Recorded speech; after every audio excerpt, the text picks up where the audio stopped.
परिषदच्या निवडणुकीच्या निमित्ताने प्रचार सभेसाठी मी इथे आलेली आहे। या प्रचार सभेसाठी माझ्यानंतर जे भाषण समारोपाचं करणार आहे ते माझे बंधू आमदार गोपीचंदजी पडळकर, मंचावर उपस्थित ब्रह्मानंदजी पडळकर, माजी सभापती समाज कल्याण। मला वाटतं गोपीचंदजींचं सगळं काम ते बरं तुम्ही दौरा असताना वगैरे लक्ष ठेवत असतील। मंचावर उपस्थित स्नेहाजीजी पोद्दार, भारतीय जनता पार्टीचे नेते, अरुण बावटेजी, माजी जिल्हा परिषद सदस्य, मंगलराजी देशमुख, अनिल कदम, अश्विनीताई कसार, शुभांगीताई पडळकर, राजेंद्र खरात, जयवंत सरगर आणि या निवडणुकीचे नगराध्यक्ष पदाचे उमेदवार युटी जाधव सर। युटी म्हणजे काय आपलं मराठी कळलेलं बरं। उत्तम नावातच त्यांच्या उत्तम आहे, त्याच्यावर विशेष येत नाही। तर मी उत्तम जाधव सरांच्या आणि त्यांच्या बरोबर उभ्या असणाऱ्या सर्व आमच्या नगरसेवक पदाच्या उमेदवारांच्या प्रचारासाठी आलेली आहे। आता खरं तर निवडणुकीचं पूर्ण वार आहे आणि या निवडणुकीच्या परिस्थितीमध्ये आमच्या एवढ्या सभा लागलेल्या आहेत राज्यभर, उत्तर महाराष्ट्रात, विदर्भामध्ये, पश्चिम महाराष्ट्रामध्ये, मराठवाड्यामध्ये। त्यामुळे या सभा अशा धावत्या असतात आणि त्यामुळे मी गोपीचंदजींना विनंती केली की मी बोलते आधी आणि मग तुम्ही बोला। उत्तम जाधव हे शिक्षक आहेत, प्राथमिक शिक्षक। मी ग्रामीण विकास मंत्री म्हणून काम केलेलं आहे आणि प्राथमिक शिक्षकाला असणाऱ्या अडचणी देखील मी जवळून पाहिलेल्या आहेत आणि प्राथमिक शिक्षकाला असणारा पगार सुद्धा मला माहिती आहे। एवढा सुरक्षित पगार सोडून, आपली नोकरी सोडून आपण समाजकार्यात उडी मारावी, जेणेकरून आपण राजकारणात आलो तर लोकांचं भलं करावं अशी भावनेने ते आलेले आहेत। आपण सर्वांनी त्यांना आशीर्वाद द्यायची गरज आहे। आता मी इथे आले, कुठेही मी जगात गेले, अमेरिकेला गेले, नाही आटपाडीला आले, लोक हेच सांगतात की मुंडे साहेब कसे होते, मुंडे साहेब असे होते। मुंडे आताच गाडीमध्ये आमची आठवण चालली होती, मुंडे साहेब केस विचारायचे खिशातून टोपा काढून, मुंडे साहेब कसे जॅकेट घालायचे, मुंडे साहेब कसे भाषण करायचे, कसे रुबाबदार होते।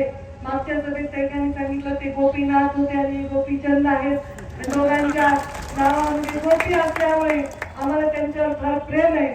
मला तर असं वाटतं की प्रत्येक नवीन कार्यकर्त्यामध्ये मुंडे साहेबांची झलक ही दिसली की मला समाधान वाटतं, त्यांनाही स्वर्गात समाधान वाटत असेल।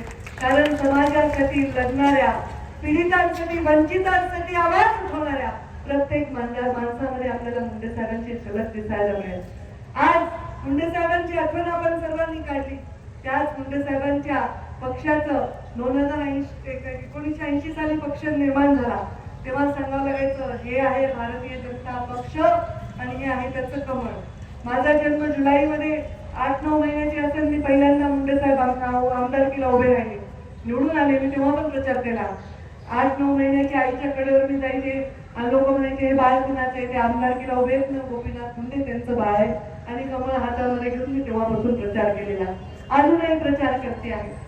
या पक्षाच्या सामान्य माणसांनी, कार्यकर्त्यांनी ही दुराव आपल्या खांद्यावर घेतली म्हणून देशामध्ये सत्ता प्रस्थापित होऊ शकली।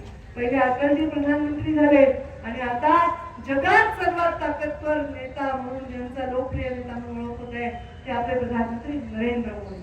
त्यांच्या कष्टावर आता हा देशातला प्रत्येक भाजपचा कार्यकर्ता उभा राहतोय, देश उभा राहतोय आणि म्हणून यासाठी मोदीजींच्या संस्कारासाठी, मोदीजींच्या विचारांसाठी आम्ही स्वतःला वाहून घेतलेला। आज देशामध्ये त्यांनी तिसऱ्यांदा प्रधानमंत्री पदाची शपथ घेतली। गरीब माऊलींचे प्रश्न असो, गरीब शेतकऱ्याचे प्रश्न असो, शेतमजुराचे प्रश्न असो, प्रत्येक प्रश्न म्हणजे चंद्रयान सोडण्यापासून ते स्वाभिमानी शेतकऱ्याला सन्मान योजना राबवण्यापर्यंत, ते बेटी बचाव पासून ते लाडकी बहिणीपर्यंत प्रत्येक गोष्ट मोदीजींनी विचार करून केलेली आहे। या देशाच्या सामान्य माणसासाठी केली आहे। हे का केली आहे? गरीब पोटी जन्म झालेला, गरीब आईच्या पोटी जन्म झालाय, आई चुलीत समोर बसून स्वयंपाक करायची, खोकायची. म्हणूनच उज्ज्वला योजना तुमच्यापर्यंत पोहोचवली आहे, कारण त्यांनी बघितले आपल्या आईचं दुःख, त्यांनी बघितलं गरिबीचं दुःख, म्हणूनच राशन मोफत वाटण्याची योजना केली. त्यांनी बघितलं आहे या देशाला पुढच्या एका महासत्ता बनवण्याचं स्वप्न. आज आपण कोविड सारख्या गोष्टीत सुद्धा तरलो की नाही. सगळ्या जगामध्ये मोठ्या प्रगत देशामध्ये एवढा गोंधळ होत असताना आपला देश हा एकदम शांत संयमी राहिला आणि अनेक देशांना वॅक्सिन पुरवण्याचं काम आपल्या भारत देशाने केले. हे मोदीजीच्या नेतृत्वाखाली शक्य झाले.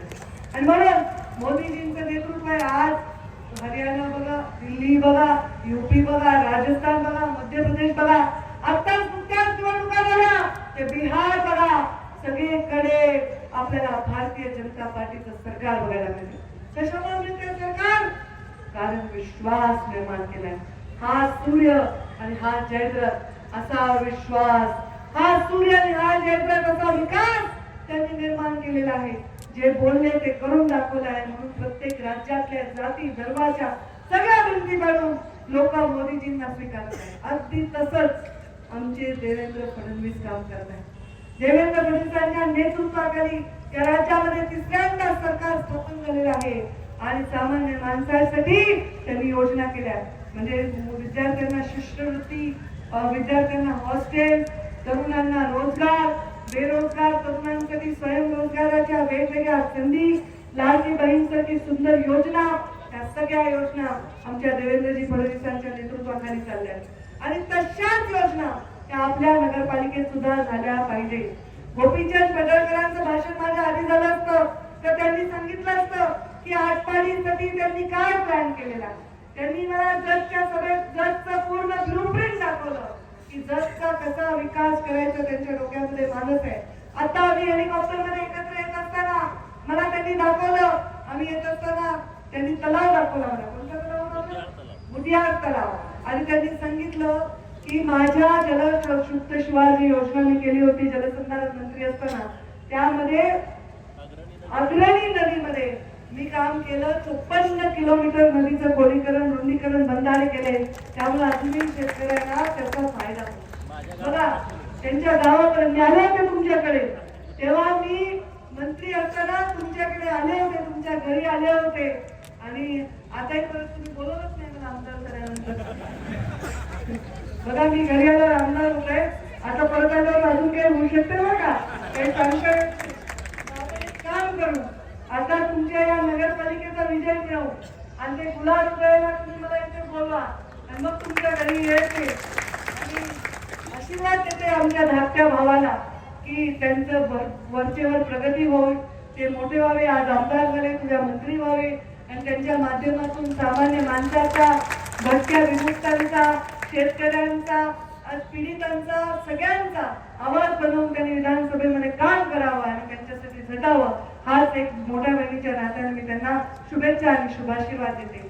त्यांच्या नेतृत्वाखाली आटपाडीमध्ये आमचे युटी जाधव सर हे नगराध्यक्ष व्हावे आणि त्यांची पूर्ण टीम निवडून यावी ह्या शुभेच्छा देते. आणि अग्रणी नदीचं पुनर्जीवन असेल किंवा या भागातल्या शेतकऱ्यांच्या संदर्भातले निर्णय असतील, पशुसंवर्धन खातं माझ्याकडे या संदर्भातले कुठलेही निर्णय असेल, गोपीचंदजी पडळकर जे निर्णय माझ्यापर्यंत आणतील त्यांच्या पाठीमागे मी भक्कमपणे उभी राहीन.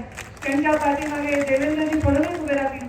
3000 कोटीचा आता सोलारचा प्रोजेक्ट त्यांनी त्यांच्या प्रयत्नांनी जपला, म्हणजे जवळच झाला, त्या इथे त्यांच्या मतदारसंघात त्यांनी आणलेला आहे.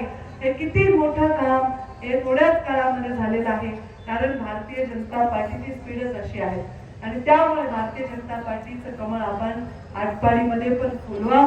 पहिल्यांदाच मला वाटतं एवढ्या ताकदीने निवडणुका भाजपा म्हणून आपण लढत आहोत, त्याला यश यावं अशीच मी ईश्वरचरणी प्रार्थना करते. आणि हेलिकॉप्टरला उडावं लागतं सूर्यास्ताच्या आधी, नाहीतर मुक्काम मला आटपाडीतच करावं लागतो आणि मग आमचं परळीतलं गडबड होईल. तिथे सभा लागली आहे. बरं, मी कुठल्या सभेला गेले ना तर चांगलंय, नाही गेले तर तिकडे वेगळाच मेसेज जातो. चुकून आता मी म्हणलं मला उशीर होत आहे, मी घड्याळ बघितलं की लगेच म्हणतात ताई मी घड्याळ बघितलं, तुम्ही घड्याळाकडे बघा. हे लोक फार गंमत आहेत. एकदा तर अपक्ष उमेदवार होते कुणी आणि मी चहा पित होते, माझा फोटो काढलाय बघा, चौकशीचा ताई प्रचार करतात. आता मी म्हटलं मी चहा कशात पिऊ नये तर बाडग्यात पिऊ का मटक्यात पिऊ. म्हणजे असे लोक करतात. पण माझं नाव आहे पंकजा. पंकजाचा अर्थ काय? काय? कमळ आहे, कमळ. पंकजा माझं नाव आहे. माझ्या नावाचा अर्थ कमळ. खरं तर कमळात विराजमान सरस्वती असा त्याचा अर्थ आहे. कमळातून जन्मली आहे. तर चिखलातून जन्मलेलं कमळ असतं, पण कमळातून जन्मलेली देवी. तर हे माझ्या नावाचा अर्थ आहे. कमळ हे माझ्या नावाशी जोडलेलं आहे, माझ्या श्वासांशी जोडलेलं आहे. आणि शेवटच्या श्वासापर्यंत गोपीनाथ मुंडे साहेबांनी ज्या पक्षाचं बीजारोपण केलं, त्याचा वटवृक्ष बनवला, त्याचं संरक्षण करण्याची जबाबदारी आम्हाला दिली आहे. ते करत राहू. पक्षाचा विजय म्हणजे मुंडे साहेबांनी केलेल्या बीजारोपणाचा विजय आहे. मोदीजींच्या विचाराचा आणि विकासाचा विजय आहे. देवेंद्रजी फडणवीस यांच्या भविष्याचा, जे राजकारणामध्ये आपल्या महाराष्ट्राचं भविष्य रेखाटतायत, त्याचा विजय आहे. आणि म्हणून आपण सर्व हा विजय आमच्या युटी जाधव यांच्या निमित्ताने आपल्या आटपाडीमध्ये आणा एवढाच विनंती करते आणि माझ्या वाणीला विराम देते. धन्यवाद. जय हिंद, जय महाराष्ट्र.